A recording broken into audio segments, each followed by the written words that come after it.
বর্তমান সোশ্যাল মিডিয়াতে বা আমি অনলাইনে একটা জিনিস খুব ভালো ডেভেলপ করতেছি, সেটা হচ্ছে ম্যাট্রিক্সটা হচ্ছে এমন একটা জিনিস যেটা যারা রিয়েল ওয়ার্ল্ড সম্পর্কে নলেজ আছে তারা ছাড়া সহজে, আপনারা যারা নর্মাল ইউজার্স বা অ্যাক্টিভিটার্স আছেন, ভিজিটর্স আছেন, তারা সহজে এটা বুঝতে পারবেন না। আর এই ম্যাট্রিক্সটা হচ্ছে এমন একটা জিনিস ভাই, যেটা হচ্ছে যেমন ধরেন আমি একটা এক্সাম্পল দিই, যারা সোশ্যাল মিডিয়াতে আছে বা অনলাইন কন্টেন্ট ক্রিয়েটার আছে, যেমন যারা শো অফ করে, মূলত তাদের টার্গেট হচ্ছে শো অফ করা, মানুষের অ্যাটেনশন সিক করা, ঠিক আছে? মানে যার টাকা আছে সে আরো শখ করে আরো টাকা বানাচ্ছে, আর যার টাকা নেই তারা শুধু দেখা রিগ্রেট ছাড়া আর কিছুই করতে পারতেছে না, শুধু রিগ্রেট আর কিছু না, ঠিক আছে? এবং রিগ্রেট করে এমন একটা পর্যায়ে চলে যেতেছে যে লাইফের সে নিজের স্টেপও নিতে পারতেছে না, স্টেপ বা গ্রোথও করতে পারতেছে না, ঠিক আছে? এইটাই হচ্ছে মূলত সোশ্যাল মিডিয়া ম্যাট্রিক্সটা। সে শো অফ করে টাকা বানাইতেছে, ঠিক আছে? দেখে টাকা দেখে আরো টাকা বানাইতেছে।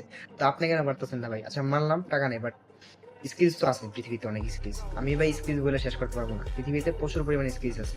নিজের ইচ্ছা থাকলে বহুত স্কিলস শেখা যাবে, যেকোনো একটা। ডিজিটাল মার্কেটিং আছে, ভিডিও এডিটিং আছে, কন্টেন্ট ক্রিয়েটিং আছে, ড্রপ শিপিং আছে, ই কমার্স আছে, তো মাছ স্কিলস আছে ভাই। আপনার ইচ্ছা থাকলে আপনি নিজে শিখতে পারবেন, ঠিক আছে? বাট ম্যাট্রিক্স থেকে বাইরে না। সব থেকে বেশি ইনভেস্টমেন্ট যেটা আছে পৃথিবীতে, ঠিক আছে? পৃথিবীতে সবচেয়ে মানে দামি যে ইনভেস্টমেন্টটা, সেটা হচ্ছে সেলফ ইনভেস্টমেন্ট, মানে নিজের প্রতি নিজে যে ইনভেস্ট করে, সেটা হচ্ছে সবচেয়ে দামি ইনভেস্টমেন্ট। সেটা হতে পারে নলেজ, সেটা হতে পারে টাকা, সেটা হতে পারে স্কিলস, সেটা হতে পারে সময়। নিজের প্রতি স্কিলসে সময় দেন, নিজের স্কিলস বিল্ড করেন, আপনার সমাজে কিছু প্রোভাইড করবেন, দেন আপনার সমাজ কিছু পে করবে। এটাই নিয়ম ভাই। নিজের ভ্যালিউ নিজে বানান, সাকসেস আপনার সামনে ইজিলি এসে